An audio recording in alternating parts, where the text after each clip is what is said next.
Хочу вам сегодня немного рассказать про лайфхаки автомобилей ВАГ 5, 6, 7 поколения. Где-то что-то будет отличаться, но многое схожее.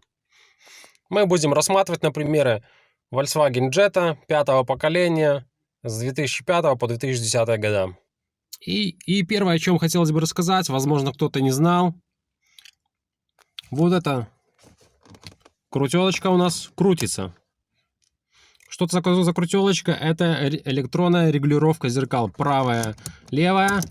Если же мы повернем вверх, включается подогрев стекол.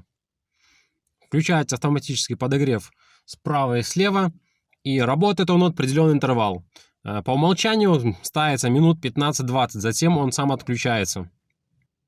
Имеется в виду после заводки двигателя автомобиля. Лайфхак второй. Если нажать на кнопку сброса километража и подержать, вы увидите, сколько осталось до следующего сервиса, то есть обслуживания, замены масла, фильтров и т.д. У меня 10 тысяч метров, либо 372 дня. Что из этого наступит первее? Сразу же увидим на дисплее табличку «Пора делать сервис». Будет написано на английском «сервисы».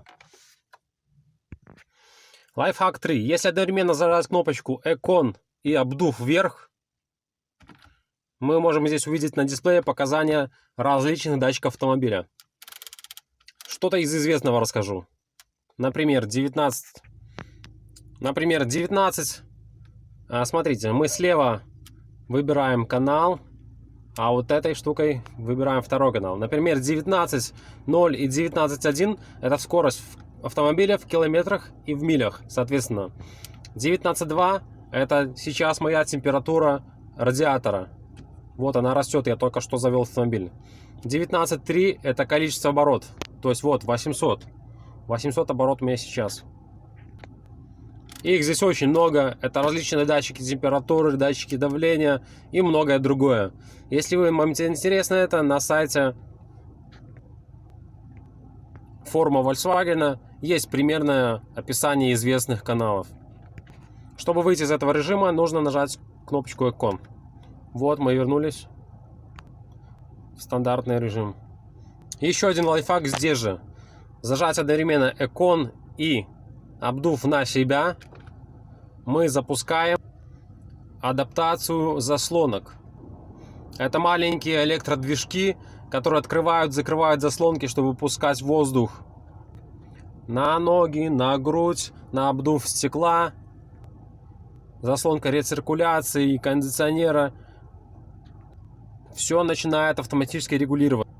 Для чего это регулировать? Потому что со временем механизмы этих заслонок истираются, и они начинают неправильно работать. Вы выставляете 20 градусов, они будут вам гнать 25. Вы выставляете 20, а он может 18 гнать. Поэтому время от времени, особенно если автомобиль уже больше 50 лет, необходимо периодически нажимать адаптацию.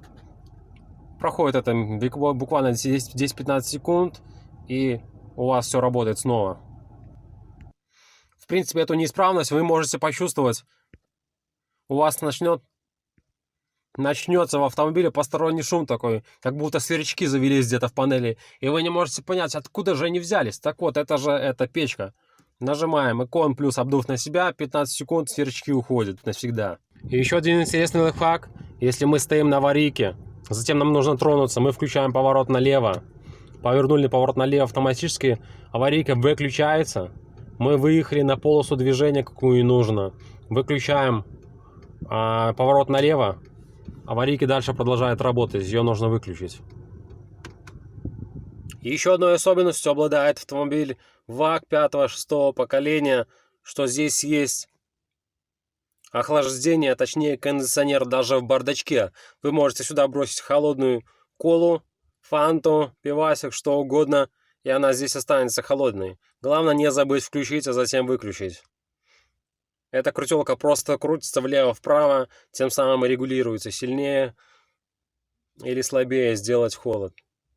Здесь же в бардачке вы можете выключить подушку безопасности пассажира. И у вас здесь тогда загорится лампочка OFF, чтобы вы знали, что у вас отключена подушка безопасности. Для чего это нужно делать? Если у вас на этом кресле стоит кресло для ребенка, либо сидит ваша жена с ребенком, подушку безопасности в этом случае выключить. Но обоим нужно быть пристегнутым. Еще одной особенностью автомобиля является вот это самое зеркало. Сейчас, правда, вы ничего не увидите, но смысл в чем? Если вам сзади слепит машина, вы можете сделать вот так. И самое интересное, здесь на видео картинка немножко сместилась просто вниз, но на практике изображение просто затемнится, и вы будете видеть сзади те же фары, только они будут намного темнее, и вас не будет слепить. Просто днем этот лайфхак, он не виден. Вы видите сзади просто пассажиров. Ну, очень просто полезный лайфхак. Смотрим. Берем за эту штучку, и она одевается вот сюда. Все, доступ к запаске без проблем обеспечен. Вам не нужно ничего держать. Достаете инструмент, достаете колесо, производите замену. Если у вас брелок такого образца, то, скорее всего, у вас есть и такая функция. Нажимаем кнопку открытия дверей и держим ее. У нас автоматически открываются все стекла. Точно так же проводим и закрытие. Нажали и держим. И самое интересное, что это еще не все лайфхаки. Если вам интересно, ставим лайк, подписываемся, пишите в комментариях, хочу все остальные лайфхаки. Я сниму в этих автомобилях еще лайфхаки. Есть лайфхаки по магнитоле, по омывателю фар, по печке, по фарам, по сиденьям, по настройке компьютера, адаптации, кодировки. Еще много чего интересного есть. Так что подписываемся, ставим лайк. Спасибо за просмотр. Пользуйтесь на здоровье. До свидания.